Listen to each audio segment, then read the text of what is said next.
China's 300 to 400 million middle class are far richer than anyone realizes,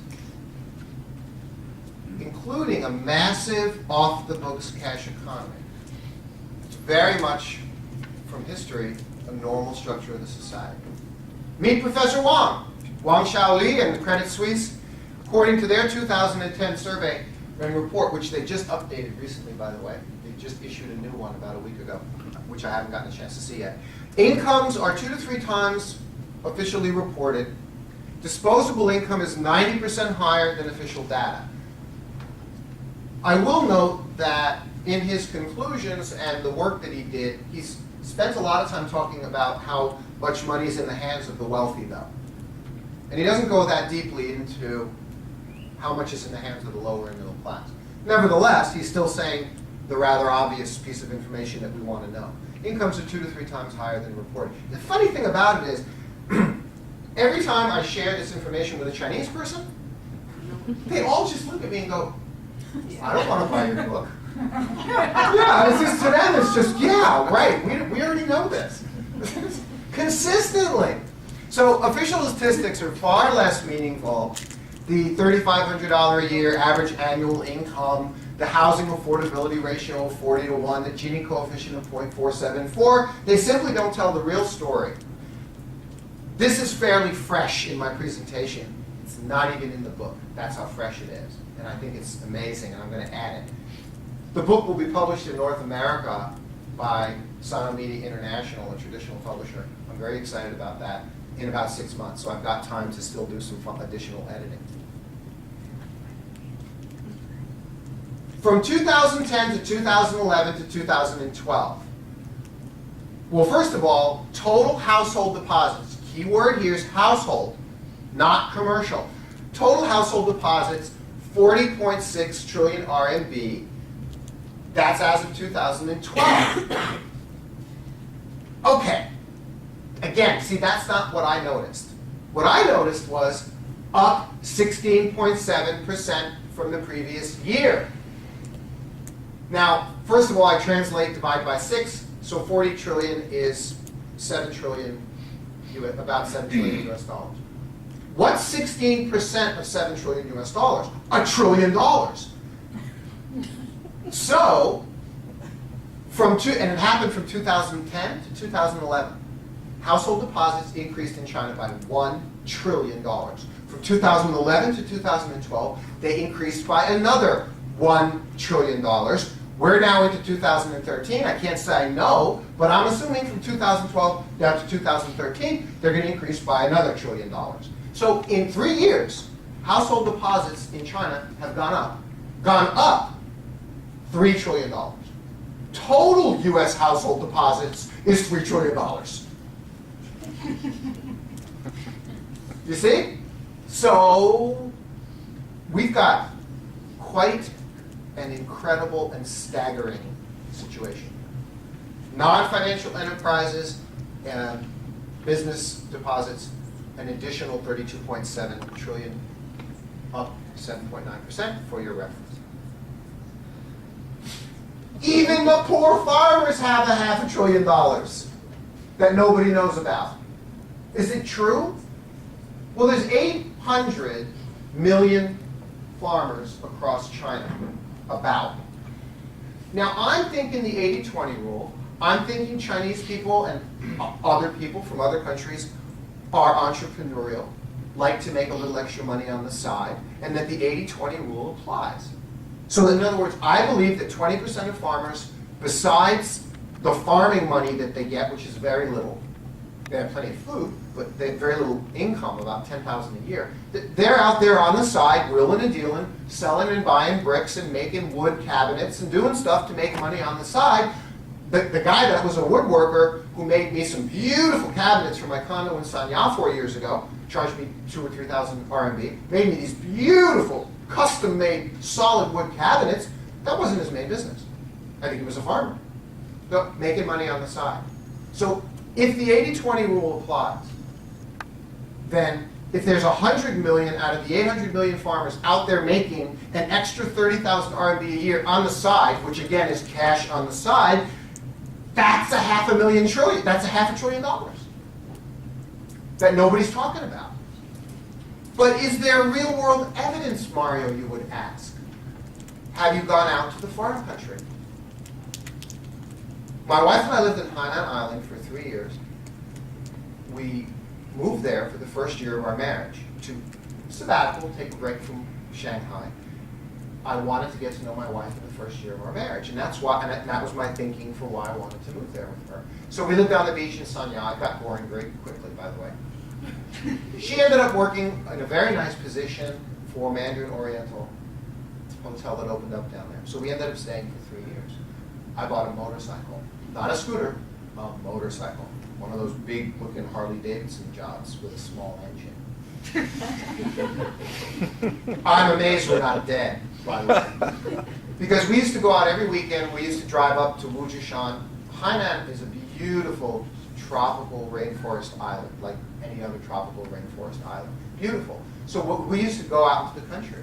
So we'd go off-road, onto the dirt farm roads. And we go out into the middle of nowhere, and what do we find? All the farmers building themselves houses. You see what I mean? Now, we all understand, who've been here for a while, they were building those houses themselves, and that they were building them at a cost of probably about 500 RMB a square meter, because just the cost of the bricks and the materials. But nevertheless, they were building themselves 3-story villas out there in the middle of nowhere. They got the money from somewhere. They didn't get it from the farm. That's for sure. You see, so we saw the evidence. And then the dirt roads that we went along for, because this was over 3 years. The dirt roads that we went along, they all ended up getting paved over. So then they were paved when we went back 6 months later. And this was just that one exposure that we got to the farm country in China. Okay. Do you see a China street family dinner? Sure. And the immediate thinking is, these are low-income people living on the street with their tiny little shop, and that's what we know. But what I immediately notice is the other thing. How much food is on the table? Look at how much food is on the table. It's fantastic. You know, while Westerners are back home and, I don't know, eating Weight Watchers and fast food and do you know what I'm saying? But this is a table that's just covered with fresh food. I'm not saying it's expensive, but it's abundant in a different way. Okay? Okay. So I don't know that they're that poor. Where does some of this come from? Traditional Chinese culture driven by Confucian ideals and the influence of the Mao era. Chinese are not boastful. They're humble. They are private and self-protective. If you know anything about the history, we know why. You know, families were encouraged to spy on each other back in the Mao day. So everyone kept quiet. And then it was,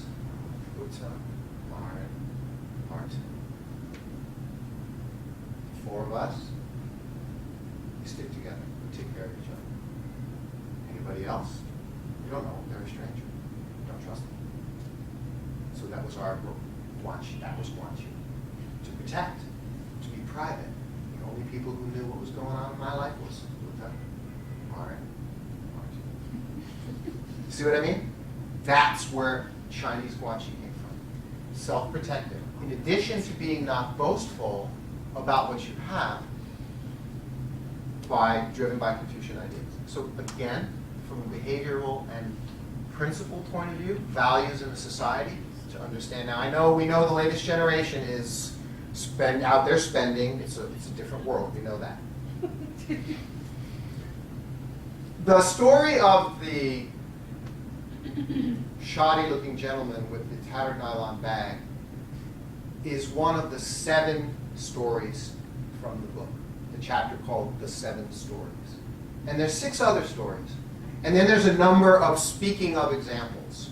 So in total, there's probably about 25 examples. And I've represented to myself, as I've looked at those, that I'm saying to you that those 7 stories, and speaking of examples, another dozen or so, are a fair and reasonable representative sample of 100 million middle-class Chinese people out of the total. So again, I'm trying to apply that 80-20 rule. Of the rising 300 to 400 million, the elite entrepreneurial ones who are shaking and baking and wheeling and dealing is about 100 million of the total of them. And they have $100,000 in the bank. Most of it that they earned off the books. Okay. If that's true, simple math says 100 million times 100,000 is 10 trillion US dollars.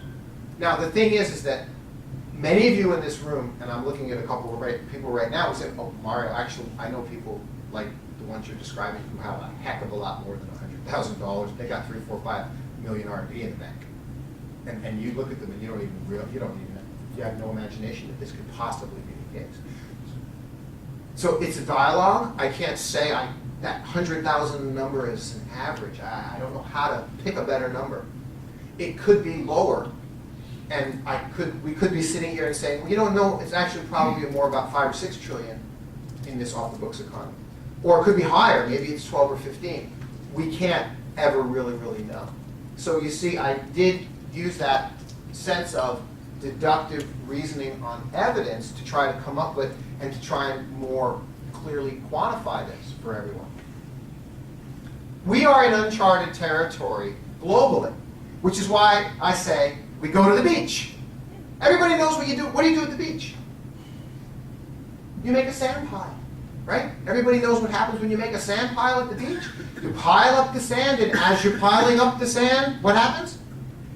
The sand falls back down. Well, physicists and Professor Peerbach thought that was a fascinating way to study randomness, to try and find predictability and a pattern in something. In other words, as you're pushing the sand up and then it's falling down, what's the pattern of how the sand falls down? So he made a big pile of sand that was stable, and then he had his lab people working with him put 1 grain of sand on top at a time until it reached the breaking point, and then the sand would finally, suddenly, break its state and tumble down. And he had all that hooked up to the computers to measure the pattern and the predictability and the formula. And you know what he came up with? Nothing. Nothing. No pattern. Completely random. Never could find anything that resembled a pattern. And I like that because Joshua Ramos uses this as an example in his book, The Age of the Unthinkable, talking about the global economy, how it's fused together, the banking system, the internet, the technology, all of the developments, which have placed us in an unthinkable age to where we look to the economists and they don't have any idea what's going to happen. They don't know. We're in a random place. A subprime mortgage banking problem in the United States with a bank, and 1 million people in Guangdong lost their jobs. Oops. You see? Random things that we can't predict what's going to happen in the future. To a degree, that's where we are in today's world. So, advice or ideas. Have a realistic China view, where it's really at, not just all that surface talk and media kind of mainstream headlines. Think and live globally. I don't think anybody here needs any encouragement on that regard. In that regard, it's just wonderful to think and live globally. People who don't leave their country, you're missing out. So I know most everybody here agrees with that. 50% of S&P earnings are international. Now that's S&P 500 United States companies. So you can't even just look at the United States economy and the United States stock market. 50% of their earnings are international, most of it coming from Asia. So there's an interlink of we all sink or swim together, right? The world economy is deeply fused and the experts don't know. In the meantime, on the Fortune Global 500 list, 95 Chinese companies, second only to the United States with 132, And I got a funny feeling everybody in this room knows that whether it's in 5 years or 10 years or a little bit longer, that number is going to reverse. Right? It's going to happen. In summary, China was historically a cash society. It still is today. There's $10 trillion of cash. What's bad about it? The next thing on the list. Needless to say, if it's a cash situation, it makes corruption really easy. Now, with that thought in mind, and all that it means, we know that as China is modernizing and trying to enter the international real world as a partner, that it is cracking down more and more and more and more on corruption. Any person here, any Chinese person here, any of you, even not Chinese, would say it's harder and harder for a company, for a person to do stuff that's off the books. But there's new rules, new laws, hiding fapiao, this and that. It's getting harder and harder. Now, let's think about what that means. Now, I want to think about that it's a very serious trend. That means that all this off-the-books money, because of the new rules and laws, is being migrated into the on-the-books economy. See what I mean? So the money that was before uncounted, in a way, is now being counted in GDP. That is like the fuel. That explains the fuel of how it is we're seeing in the real numbers China grow. Because this off-the-books cash, which if it's 10 trillion, is incredible, is feeding into and migrating into the on-the-books economy. Very interesting point and very, very interesting trend. It's quiet, hidden support in the society, in the economy. It helps explain a lot of things in that regard. And to that degree, I think we should be glad. With the US weak in its way, and with Europe weak in its way, we need strength to come from somewhere. So if China went weak, all of us, it would be spinning out of control. You'd be cutting your budgets, and I wouldn't be doing the work that I was doing for you. You know what I mean? It would be bad for all of us. So in this respect, let's be glad that this exists, in that sense, though it causes other problems and issues, which are hopefully going to be addressed more and more in the future. And again, it fits Chinese ideals. Now, you have to meet him. He had his birthday 2 days ago, 2 years old. He's a firecracker, let me tell you. He's a wonderful joy. He's a firecracker. My son Vincent. I say this to you because I am not thinking about us here today only. I'm thinking about my future 30 years from now. No, not enough. I'll be gone. I'm thinking about his future. So I'm really trying to think 100 years down the line, 50, 60, 80 years down the line, why all of this, why understanding here may be helpful to all of us. I'm here in China. Let me do it this way.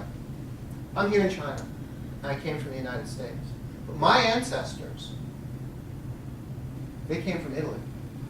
They left Italy because they had to. They did a very tough thing, and they went to the America. Right? They went to America. And for whatever reason, and I'm very happy about it, 14 years ago, I was the first Cavolo who left America and moved over. He came this far all the way around to China. And the Cavolo son, Vincent, is the first Cavolo born out of the United States in generations. I feel happy about that. I feel warm about that. In light of that history, thinking not just like Wall Street quarterly reports, or even just our own lives for the next year or 5 years or 20 years, but the future. This is what can meaningfully drive us all to say, you know what, we really need to understand what's going on in the world today. And I hope this evening's talk has gone a long way to helping you understand much better the good and the bad and the misunderstood of China.